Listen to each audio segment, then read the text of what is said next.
Good day and welcome to this presentation on Go Fashion India Limited IPO. The company, which is Chennai based, is India's largest women's bottom wear brand in the country. It goes to the credit of Go Fashion that it identified the market opportunity in women's bottom wear, acted on it to create a distinct category for women bottom wear under the brand Go Color.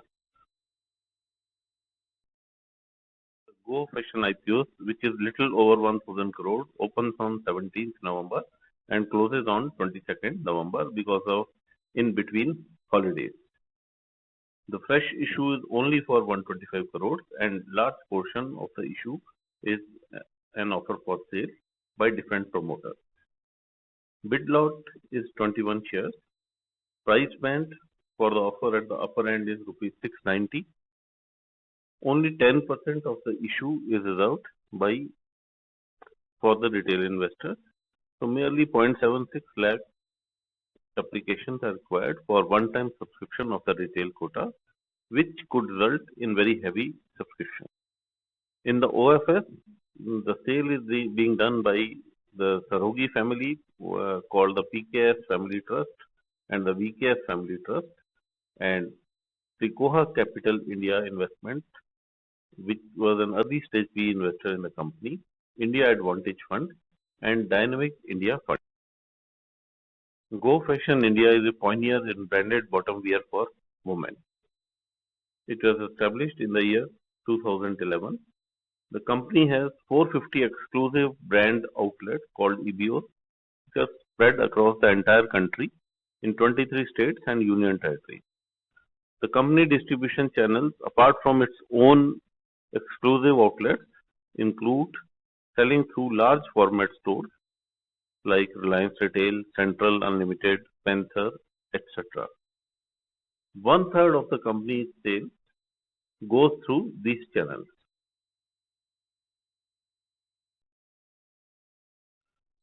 If we trace the making of this women's bottom wear brand, it started in 2010 when the company sensed that there is more market in women bottom wear than just saris, which was that time predominant in Chennai. So the company opened its first kiosk in Chennai and sold just two categories of bottom wear. From there on, it went on to add further kiosks, and in 2014, there was an investment by Trikoha Capital in the company, which helped it to open its first store in Chennai in 2014.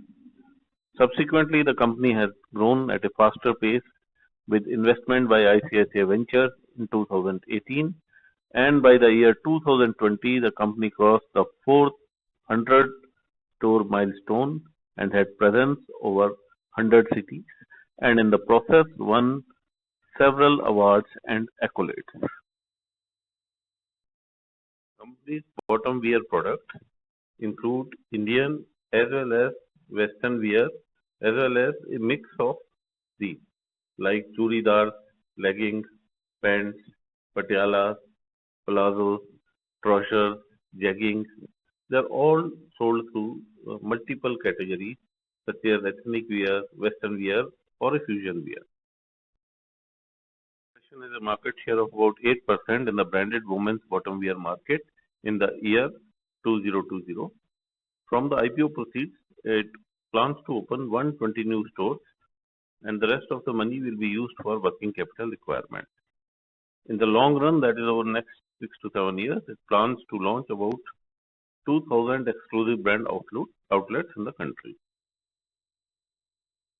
The major point of the company is that it has developed an extensive as well as an automated procurement and supply chain with extensive sourcing network and manufacturing network through 73 suppliers and 42 job workers spread across 11 states and union territories as of September 30th, 2021.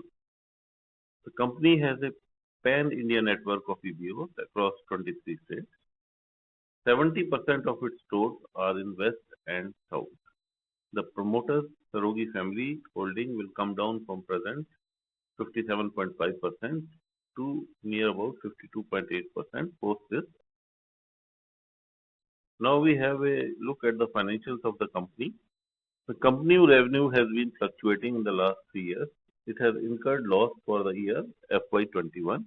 This is on account of COVID. If we see the year 2020, the company recorded a good jump in revenue by 37%.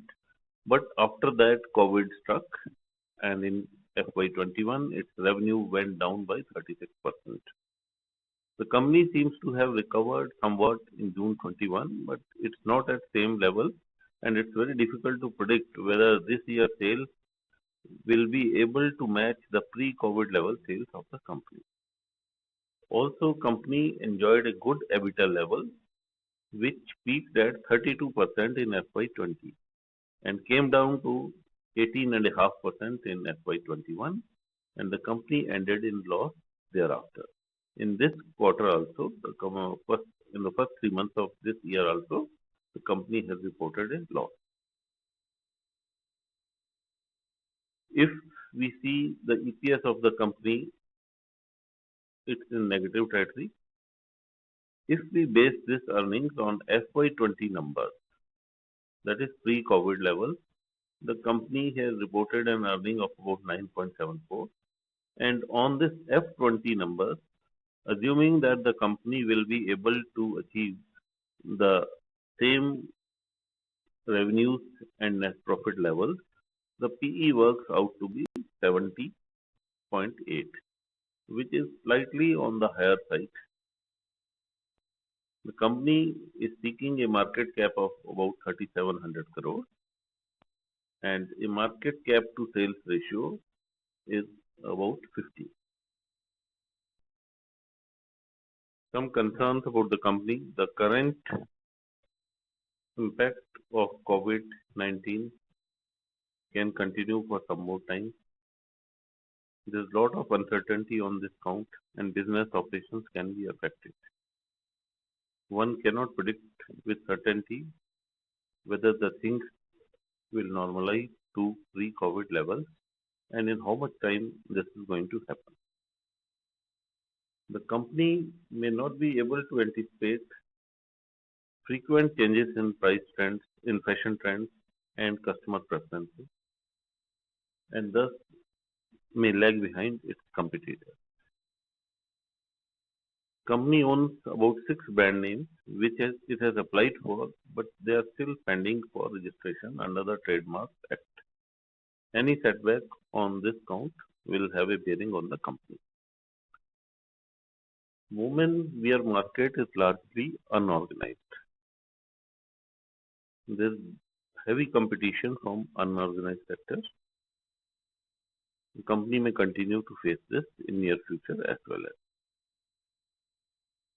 Go Fashion has incurred a loss for FY21, and it's not sure whether in this year it will be able to return to profitability.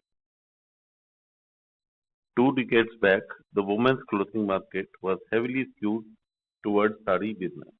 Over the years, it has graduated towards two-piece and a mix and match apparel. Today, it's a basic functional requirement for many consumers.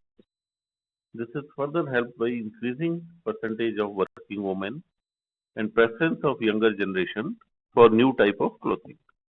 The share of organized retailing within the women apparel has increased from 19% in fiscal 2015 to 27% in fiscal 2020 and is expected to reach 42% by 2025. Thus, organized retailing has gained a lot of ground.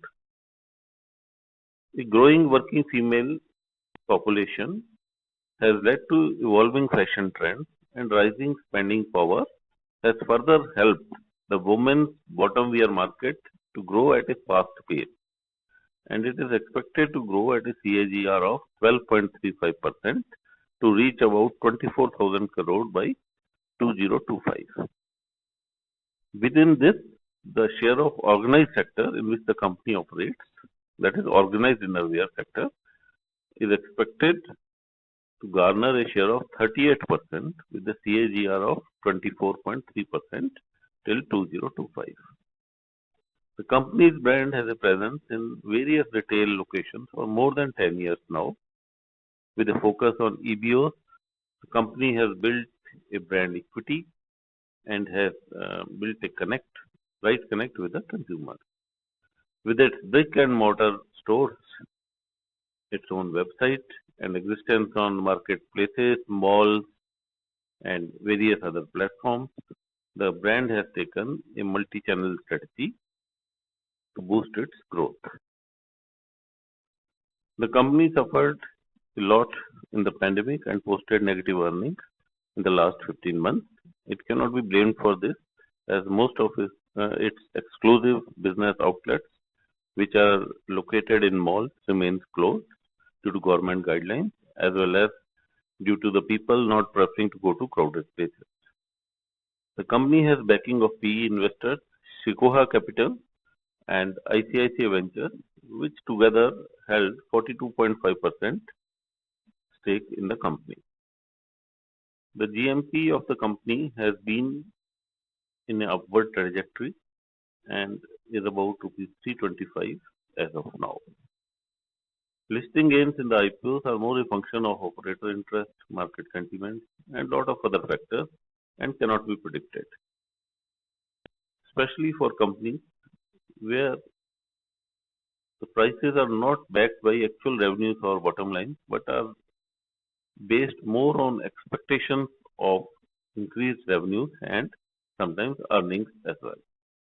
Even as the valuations are not cheap, barring any last-minute development or negative flow of news, I intend to apply in this company.